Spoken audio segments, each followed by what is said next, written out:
بسم اللہ الرحمن الرحیم۔ السلام علیکم۔ ہمارے چینل کہانی ہب آفیشیل میں خوش آمدید۔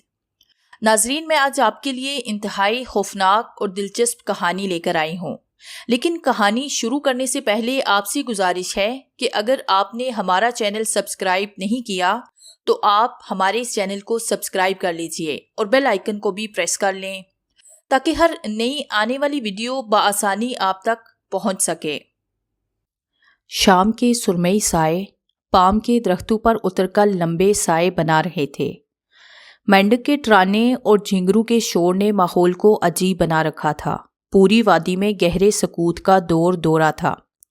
بارش کے بعد مٹی کی خوشبو بھی چارسو پھیلی ہوئی تھی۔ اونچی نیچی پگڈنڈیوں پر آنکھوں کو لبھانے والی بے شمار ہری ہری گھاس اگی ہوئی تھی، اور اس کے لمبے لمبے ریشے ہوا کے دوش پر عجیب پرکیف منظر پیش کر رہے تھے۔ پگڈنڈیوں سے پڑے کھیتوں کے کنارے خوبانی، آلوچے، آلو بخارے کے پیڑوں پر گلابی شگوفے پھوٹ رہے تھے۔ بقائن کے پھول اڑا اڑا کر اس کی راہوں میں بچھے جا رہے تھے۔ موسم کافی سرد تھا اور ٹھنڈی ہوا اس نازک سی لڑکی کو ہراساں کیے دے رہی تھی۔ شام اب رات میں بدل چکی تھی، مگر اندھیرے میں ٹامک ٹوئیاں مارتی اس لڑکی کی تلاش ختم نہیں ہو رہی تھی۔ مناہل، ارشمان، کہاں چلے گئے تم لوگ؟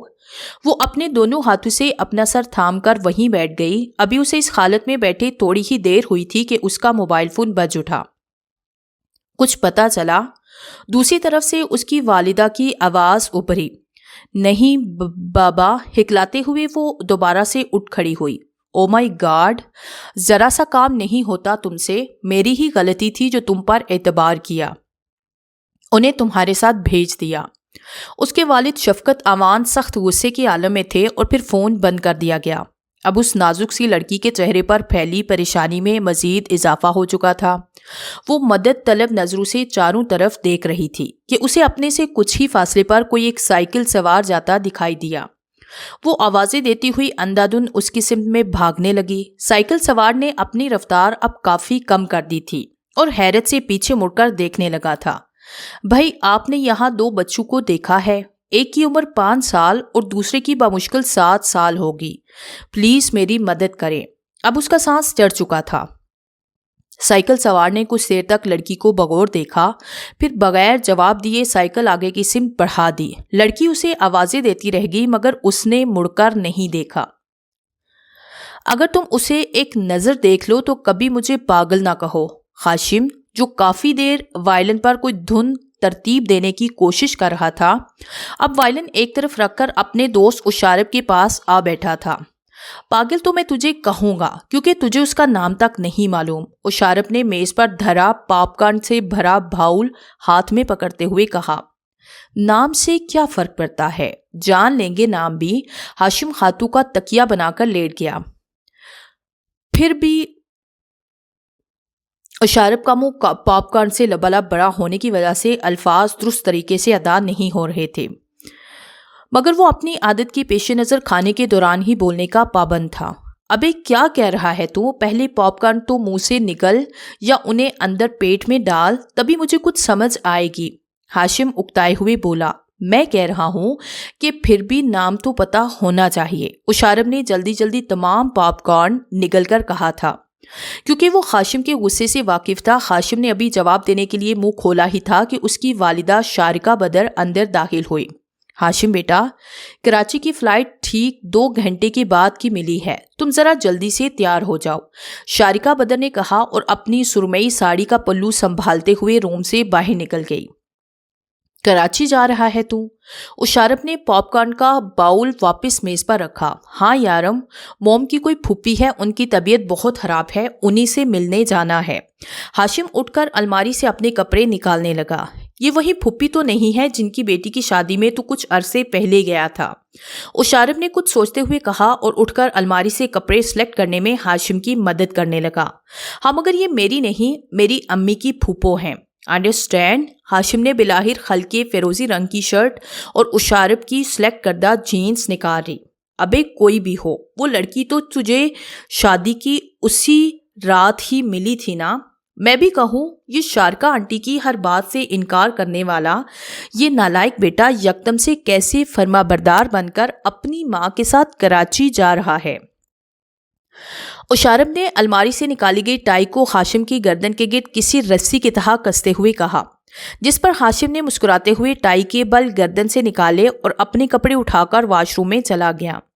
کچھ ہی دیر کے بعد وہ شیشے کے سامنے کھڑا اپنے گیلے بالوں میں برش کر رہا تھا۔ اپنی تیاری کو آخری ٹچ دینے کے لیے اس نے پرفیوم کا چھڑکاؤ کیا۔ جانچتی نظروں سے شیشے میں اپنا عکس دیکھتے ہوئے وہ ایک حسین خیال میں کھو سا گیا۔ رات میں اس پورے گھر کو تازہ پھولوں سے مہکا دیا گیا تھا۔ مختلف رنگوں کے برقی کمکمے اس منظر کو جنت نظیر بنا رہے تھے۔ بارات آ چکی تھی اور دلہے کو سلامی دی جا رہی تھی۔ جدید طرز کا شلوار سوٹ پہنے لڑکوں کے ہجوم کے ساتھ وہ مسلسل تیز میوزک پر ڈانس کیے جا رہا تھا۔ تبھی ڈانس کرتے کرتے وہ اچانک پیچھے کو مڑا تو کوئی چیز چھناکے کے ساتھ ٹوٹی۔ تازہ گلابوں سے بھری شیشے کی نازک سی پلیٹ کرچی کرچی ہو گئی تھی اور پھول اس کے پیروں کے علاوہ نازک سی چپل پہنے کسی اور کے پیر میں بھی بکھر سے گئے تھے۔ اس نے فوراً نگاہ اوپر کی طرف اٹھائی۔ ہلکے فیروزی لانگ شرٹ اور چوڑی دار پاجامہ پہنے وہ کوئی آسمانی حور لگ رہی تھی۔ اس کے سیاہ لمبے بال شانوں پر بکھرے پڑے تھے۔ کشادہ پیشانی پر کپڑوں سے ہم رنگ فیروزی رنگ کے موتی اور رنگوں سے جھڑی ماتھا پٹی پہن رکھی تھی۔ ماتھا پٹی کی باریک فیروزی لڑیاں اس کے ماتھے کے دونوں اطراف پھیلی ہوئی تھی۔ بڑی بڑی بادامی آنکھیں میک اپ کے بغیر بھی غضب ڈھا رہی تھی۔ سچے موتیوں کے جیسا اس کا معصوم روشن چہرہ 14ویں کا چاند لگ رہا تھا اور وہ واقعی اسی رات ہاشم کے لیے پورا چاند بن گئی تھی، ایک مکمل چاند جس کے بغیر اس کی ذات ادھوری تھی۔ ہاشم، میں کب سے آوازیں دے رہی ہوں، فلائٹ مس ہو جائے گی بیٹا، جلدی کرو۔ شارکا بدر اس کے انتہائی قریب کھڑی اپنی جانب متوجہ کر رہی تھی۔ سوری موم۔ ہاشم نے برش سنگار میز پر رکھا اور کچھ ہی دیر میں ان کی گاڑی لاہور ایئرپورٹ کی جانب رواں دواں تھی، جہاں سے انہوں نے کراچی کے لیے فلائٹ پکڑنا تھی، اور پھر دونوں ماں بیٹے جہاز میں بیٹھ کر تھوڑی دیر میں مطلوبہ جگہ پہنچ گئے۔ اور سنائیے پھوپھی جان، سب خیریت تو ہے نا؟ شارکا بدر نے بلیک کافی کا بڑا سا مگ تھامے ہوئے کہا۔ خیریت ہی تو نہیں ہے بیٹا، یوں لگتا ہے زندگی جیسے ختم ہونے کو ہے۔ شارکا، مجھ سے ایک وعدہ کرو، میرے بعد میری بچی کو تم سنبھال لو گی۔ پھوپھی نحیف سے انداز میں بولی۔ کیسی باتیں کر رہی ہیں آپ؟ شارکا بدر اٹھ کر پھوپھی کے قریب آئی۔ رملہ کی فکر کیوں کر رہی ہیں آپ؟ اس کا اب اپنا گھر ہے، سسرال ہے۔ نہیں، مجھے رملہ کی بہت فکر ہے۔ پھوپھی کی سانس تیز تیز چلنے لگی تھی۔ اب تسلی رکھیں، آپ کو کچھ بھی نہیں ہوگا۔ شارکا بدر اٹھ کر سینٹر ٹیبل تک آئی اور گلاس میں پانی اڑیلنے لگی۔ پانی بھرا گلاس لے کر جب وہ پلٹی تو پھوپھی اب سکون سے بیٹھی تھی۔ انہوں نے آگے بڑھ کر گلاس پھوپھی کے منہ سے لگایا تو ایک دم گلاس ان کے ہاتھ سے چھوٹ گیا۔ پھوپھی کی گردن بے جان ہو کر ایک طرف کو لڑک گئی تھی اور پھر پورے گھر میں آہو فغا کی آوازیں گونجنے لگی اور پھر چند گھنٹے میں کفن دفن سے سب فارغ ہو چکے تھے۔ شارکا بدر نے رملہ کو اپنے پاس بٹھایا اور بولی، رملہ بیٹی، تمہیں زندگی میں کبھی بھی کوئی مسئلہ درپیش ہو مجھے مت بھولنا، پھوپھی تمہیں میرے حوالے کر کے گئی ہیں۔ شارکا بدر نے 21 سالہ رملہ کا ماتھا چومتے ہوئے کہا۔ پھوپھی کا سوئم گزر چکا تھا اور تقریباً سبھی مہمان جا چکے تھے۔ شارکا بدر بھی ہاشم کے ساتھ جانے کی تیاری میں مصروف تھی۔ ویسے میرے خیال میں تو آپ ہمارے ساتھ ہی رہیں، راستے میں ہم آپ کو آپ کے سسرال ڈراپ کر دیں گے، یہاں گزارے گے پل آپ کو سوائے یادوں کی اذیت کے کچھ بھی نہیں دیں گے۔ ہاشم نے بیگ گاڑی کی ڈگی میں رکھ کر کھٹاک سے ڈگی بند کی اور رملہ کی طرف متوجہ ہوا۔ ہاں رملہ، تم ہمارے ساتھ ہی چلو۔ شارکا بدر نے رملہ کو بھی اپنے ساتھ ہی بٹھایا اور گاڑی سڑک پر فراٹے بھرنے لگی۔ مختلف سڑکوں اور چھوٹی بڑی گلیوں سے گاڑی گزرتی جا رہی تھی۔ ہاشم نے گیر گھماتے ہوئے پوچھا، موم میرا خیال ہے اس شاپنگ پلازے کے پیچھے رملہ آپی کے سسرال والوں کا گھر ہے۔ ہاں بیٹا، مقام نمبر 24 ہے۔ شارکا بدر نے شیشے سے باہر جھانکا جبکہ رملہ گمسم سی بیٹھی ہلاؤں میں گورے جا رہی تھی۔ اسے ارد گرد کا کوئی ہوش نہیں تھا۔ گاڑی ایک شاندار کوٹھی کے سامنے جا رکی تھی۔ شارکا بدر رملہ کو لے کر باہر نکلی۔ ہاشم کے 2-3 بار ہارن بجانے پر سیاہ تیو ہیکل گیٹ کھلا تھا اور چوکیدار کے پیچھے ایک نو عمر سی لڑکی باہر آئی تھی جس کے چہرے پر رملہ کو دیکھتے ہی مسکراہٹ در آئی تھی۔ اس نے اپنے لمبے سیاہ بالوں کو فرانسیسی طرز کی چوٹی کر رکھی تھی۔ چوٹی کے بلوں میں کہیں کہیں موتی جھلک رہے تھے۔ اس نے آتے ہی شارکا بدر کو خوش دلی سے سلام کیا جبکہ ہاشم کو بھی سلام کرتے ہوئے سرسری سی نگاہ ڈالی۔ مگر ہاشم نے نگاہیں اٹھائے بغیر اسبات میں سر ہلا دیا۔ ہاشم کا انداز خواتین سے بہت لیا دیا رہتا تھا۔ یہ تو بس اس سورج جیسی آنکھوں والی لڑکی کا کمال تھا جس نے اپنے عکس کو ہاشم کی آنکھوں میں منجمد کر دیا تھا، ورنہ ہاشم تو کسی لڑکی کو خاطر میں نہیں لاتا تھا۔ لڑکی رملہ کو لے کر اب گیٹ کے اندر داخل ہو رہی تھی۔ جانے سے پہلے اس نے مڑ کر پیچھے کی طرف دیکھا اور الوداعیہ انداز میں ہاتھ ہلایا۔ اسی لمحے گاڑی سٹارٹ کرتے وقت ہاشم کی نظر سائیڈ مرر پر پڑی۔ لمحے کے ہزاروں حصے میں اس کی آنکھوں کے سامنے فیروزی کپڑوں والی وہی لڑکی آ گئی جس کی ہلکی فیروزی موتیوں سے جڑی ماتھے پر پٹی کی چمک نے آج اس کی آنکھیں چندیا کر رکھی تھی۔ وہ ایک دم سے یوں سے مل سکتی تھی، یہ اس نے کبھی بھی سوچا نہیں تھا۔ وہ کب کی رملہ کو لے کر اندر چلی گئی تھی، مگر ہاشم یوں ہی دم سادے گیٹ کی طرف تک رہا تھا۔ شارکا بدر نے اسے اپنی طرف متوجہ کیا۔ ہاشم کہاں کھو گئے؟ گاڑی سٹارٹ کرو۔ ہاں موم کرتا ہوں۔ وہ جیسے چونک اٹھا۔ ویسے موم رملہ آپتی کے ساتھ یہ لڑکی کون تھی؟ غیر بدلتے ہوئے اس نے یوں ہی اپنی پسند کا موضوع چھیڑا۔ تم کیوں پوچھ رہے ہو؟ رملہ کی نند تھی چاندنی۔ شارکا بدر مسکراتے ہوئے بولی۔ اچھا تو اس کا نام چاندنی ہے۔ ہاشم نے زیر لب مسکراتے ہوئے فرنٹ سکرین سے باہر دیکھا تھا۔ رات آدھی سے زیادہ بیت چکی تھی۔ اس کے پورے جسم پر جگہ جگہ زخموں اور مار پیٹ کے نشانات تھے۔ وہ بال بکھرائے نڈال سی کمرے کے کونے میں ڈبکی بیٹھی تھی۔ سانس بھی اٹک اٹک کر آ رہی تھی۔ اتنے بڑے نقصان کی ذمہ دار صرف تم ہو۔ اتنی آسانی سے جان بخشی نہیں کی جائے گی۔ شفقت امان نے اسے بالوں سے پکڑ کر کھڑا کیا اور گرجتے ہوئے کہا، میں نہیں جانتی وہ کہاں گئے ہیں۔ وہ اٹکتے ہوئے لرزہ آواز میں بولی۔ بکواس بند کرو۔ شفقت امان نے ایک زناتے دار تھپڑ اس کے گال پہ جھڑ دیا۔ وہ بل کھا کر بائیں جانب لڑک گئی۔ کچھ ہی دیر کے بعد دروازہ پھر سے بند ہو گیا تھا اور اسے ایک بار پھر کمرے میں قید کر دیا گیا۔ شفقت امان اسے روتا بلکتا چھوڑ کر کمرے سے جا چکے تھے۔ گٹا ٹوپ اندھیرے میں اس کی سسکیاں گونج رہی تھی۔ اس کے رستے زخموں پر کوئی مرہم رکھنے والا نہیں تھا۔ اس نے اٹھنے کی کوشش کی مگر شاید اس کے دماغ پر زیادہ چوٹ آئی تھی، لہٰذا چکرا کر گر پڑی۔ آنکھیں موند کر وہ نیم بے ہوشی کی کیفیت سی تھی۔ وہ اس بات سے بے خبر تھی کہ ایک ننھا منا ہاتھ اس کے ماتھے کی طرف بڑھ رہا ہے، موم جیسا سفید نرم و نازک چھوٹا سا ہاتھ جسے دیکھ کر ایک دم تھامنے کو جی چاہتا ہو۔ ننھا ہاتھ اب اس کی پیشانی پر موجود تھا اور دھیرے دھیرے اس کا زخم سہلا رہا تھا۔ حیرت انگیز طور پر ہاتھ کا لمس زخم کے جس حصے پر بھی پڑا تھا، زخم وہاں سے منمل ہوتا جا رہا تھا۔ وہ ابھی آنکھیں کھول کر ہوش کی وادی میں آنے کی کوشش کر ہی رہی تھی کہ اتنے میں اسے اپنی پیشانی پر کسی ننھے منے ہونٹوں کا لفظ محسوس ہوا۔ ننھے سرد ہونٹ جو اس کی پیشانی کو چوم رہے تھے۔ اس نے اپنی آنکھیں کھولی تو ایک بچی کو اپنے اوپر جھکے ہوئے پایا۔ ماتھے کے زخم غائب ہونے کی وجہ سے اب وہ اپنے آپ کو کافی بہتر محسوس کر رہی تھی۔ مناہل تم یہاں کیسے؟ وہ 5 سالہ مناہل سے مخاطب ہوئی۔ جواب میں مناہل سیدھی ہو کر کھڑی ہو گئی اور بے تاثر نگاہوں سے اسے تکے جا رہی تھی۔ مناہل بھاگ جاؤ یہاں سے، تم یہاں واپس کیوں آ گئی ہو؟ وہ بازو پھیلائے ننھی مناہل کی جانب بڑھی جو اسے اپنی طرف آتا دیکھ کر الٹے قدموں لوٹنے لگی تھی اور پھر اچانک ہوا میں معلق ہو کر جیسے تیرتی ہوئی کھلی کھڑکی سے باہر نکل گئی۔ وہ تیزی سے اس کے پیچھے لپکی مگر یہ دیکھ کر اس کی حیرت کی انتہا نہ رہی کہ باہر کسی زیروح کا نام و نشان تک نہیں تھا۔ امتاز کے گنے پیڑ اندھیرے میں سر جھکائے کھڑے بڑے بڑے بھوت لگ رہے تھے۔ اتنی ننھی بچی گٹاٹوپ اندھیرے میں کہاں جا سکتی ہے؟ وہ مجھ سے کچھ بولی کیوں نہیں؟ کرشمان کہاں ہے؟ سوالات کی شورش نے اس پر حملہ کیا اور وہ چکرا کر وہیں گر پڑی۔ تیز ہوا نے کھڑکی کے پر کھٹاک سے بند کیے اور کمرہ تاریکی کے گہرے سمندر میں ڈوب گیا۔ اس ذلیل عورت نے 50 لاکھ کا نقصان کر دیا ہمارا۔ بہت لاڈلے بچے تھے، وہ اپنے والدین کے تاوان ادا کرنے میں ذرا تاخیر نہ کرتے۔ شفقت کو ابھی تک قلق تھا۔ مگر بوس کیا وہ اپنے گھر پہنچ گئے؟ نظامت بندوق صاف کرتے ہوئے بولا۔ نہیں، یہی تو مسئلہ ہے، انہیں زمین نگل گئی یا آسمان کھا گیا۔ شفقت چیر کو جلاتے ہوئے بولا۔ ان 4 بچوں کے جسمانی اعضاء اسمگلنگ کر دیے ہیں باس، ایک بہت بڑی رقم ملنے کی امید ہے۔ نظامت کی آنکھوں میں پیسے کا لالچ دھر آیا۔ 4 غریب ہی تھے نا؟ شفقت اٹھ کر گلاس میں پیر انڈیلتے لگا۔ کانچ کا چھوٹا گلاس زرد مشروب سے لبالب بھر گیا تو دوسرا نظامت کے لیے بھرنے لگا۔ باس بے وقوف سمجھ رکھا ہے کیا؟ 100% 4 بچے غریب ہی تھے۔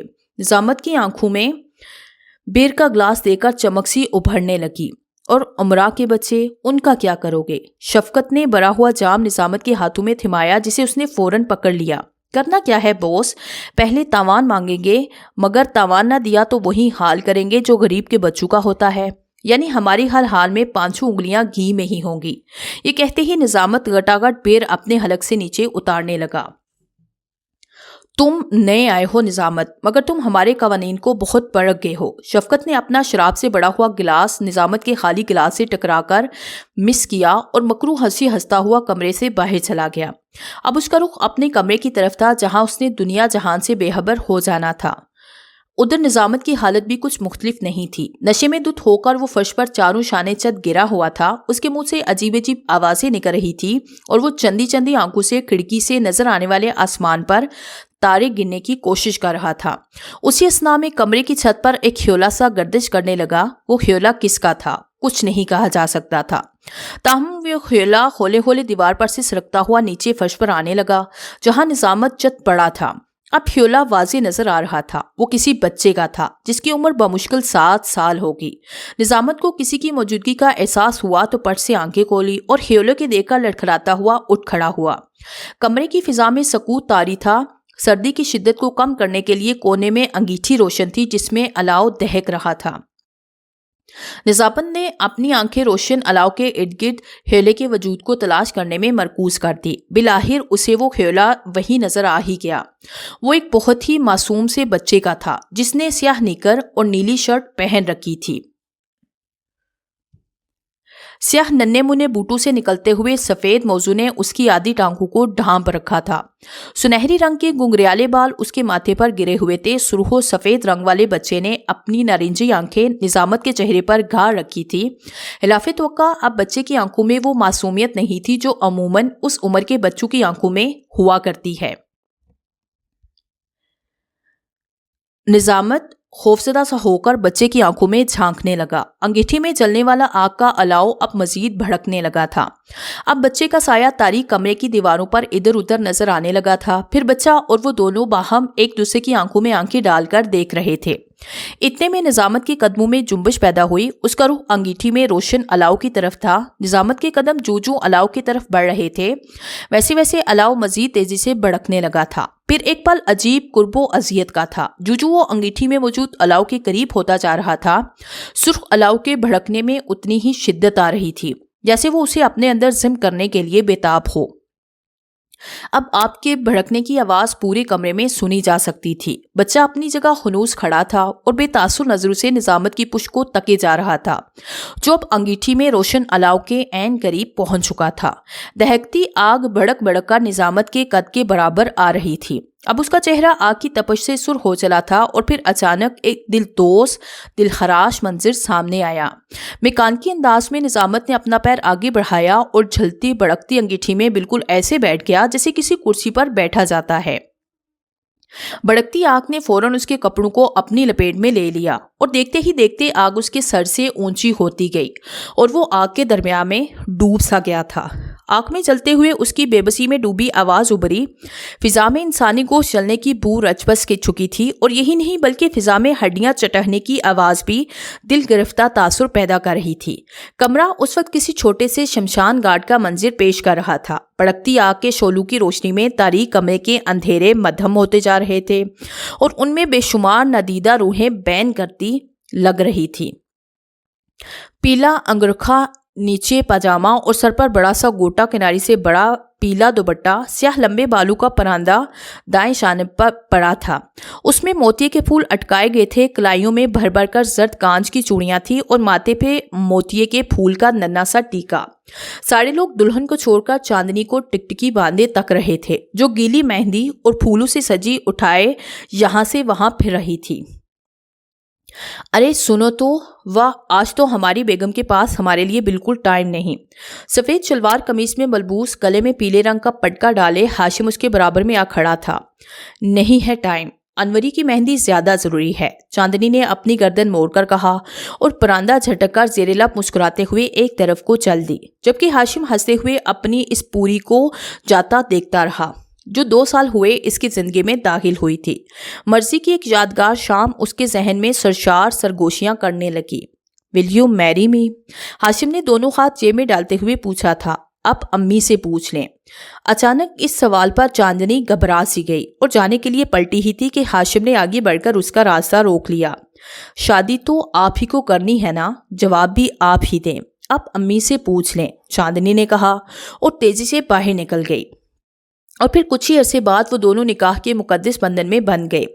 وہ رات دونوں کی زندگی کی بڑی دلکش اور دل نشین رات تھی جب چاندنی مہرون رنگ میں لہنگے میں سجی سانوری ہاشم کے سامنے بیٹھی تھی۔ اس وقت وہ آسمان سے اتری کوئی پری لگ رہی تھی۔ اسی اثنا میں ہاشم کے موبائل کی گھنٹی بجی اور وہ خیالوں کی دنیا سے باہر آیا۔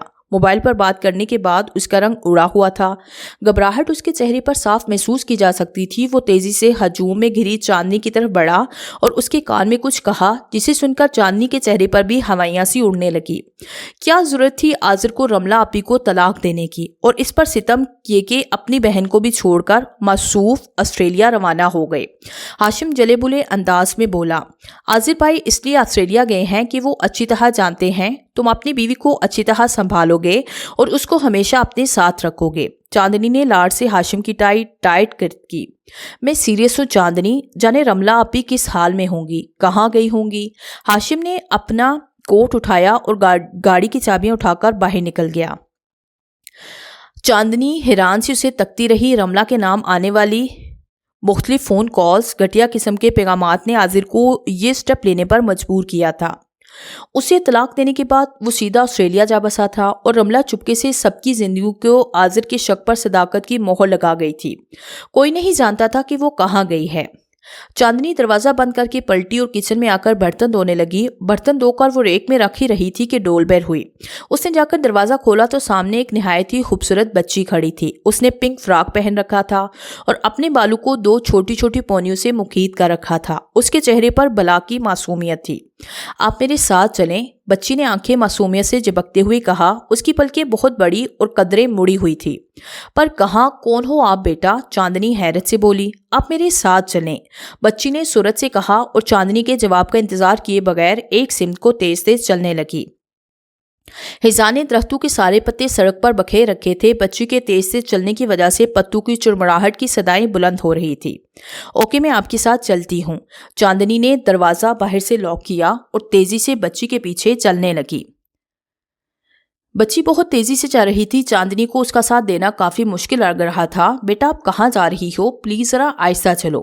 چاندنی نے ہاتھ بڑھا کر بچی کو روکنا چاہا مگر چاندنی کے منہ سے دبی دبی چیخ نکل گئی۔ اس کے چلتے قدم وہیں رک گئے۔ اسے اپنے محسوسات پر یقین نہیں ہو رہا تھا۔ اس کا ہاتھ بچی کی آڑ پر گزر گیا جیسے کہ وہ مادی وجود نہ رکھتی ہو۔